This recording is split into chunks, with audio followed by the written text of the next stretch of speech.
గణతంత్ర దినోత్సవ సందర్భంగా మన దేశ ప్రజలకి, ప్రత్యేకంగా తెనాలి నియోజకవర్గంలో ఉన్న ప్రతి ఒక్కరికి, రాష్ట్ర ప్రజలకి మనస్ఫూర్తిగా శుభాకాంక్షలు.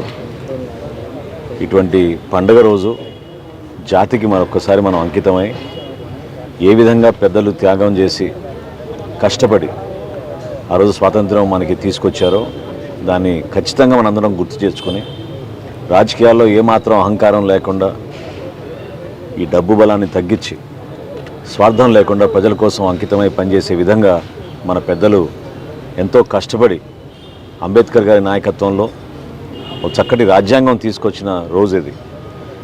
ఆ రాజ్యాంగం స్ఫూర్తితోటి మనం వేసే ప్రతి అడుగులో, మనం పరిపాలించే ప్రతి అంశంలో ఆ రాజ్యాంగాన్ని మనం ఆధారం చేసుకుని ముందుకెళ్తూ ఉంటాం.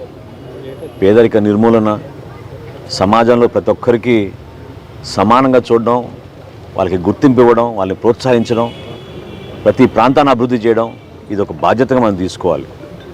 కేవలం రాజకీయాల్లో వచ్చిన పదవుల్ని ప్రభుత్వంలో మనం వాటిని వాళ్ళ స్వార్థాల కోసమే కాకుండా ప్రత్యేకంగా వాళ్ళు ఆలోచించాల్సింది నాయకులందరూ కూడా మన ప్రాంత అభివృద్ధి, మన ప్రజల కోసం శ్రేయస్సు కలిగే విధంగా, రైతాంగానికి ధైర్యం ఇచ్చే విధంగా, ప్రోత్సహించే విధంగా, మహిళలకి భద్రత కల్పించే విధంగా, అన్నిటికన్నా ముఖ్యం సమాజంలో అందరూ కూడా అందరికీ సమానంగా మన అవకాశాలు కల్పించి అందరి అభివృద్ధి జరిగే విధంగా ప్రయత్నం చేస్తేనే ఈరోజు మనం నిజమైన ఆ గుర్తింపు తీసుకురాగలుగుతాం గణతంత్ర దినోత్సవ సందర్భంగా.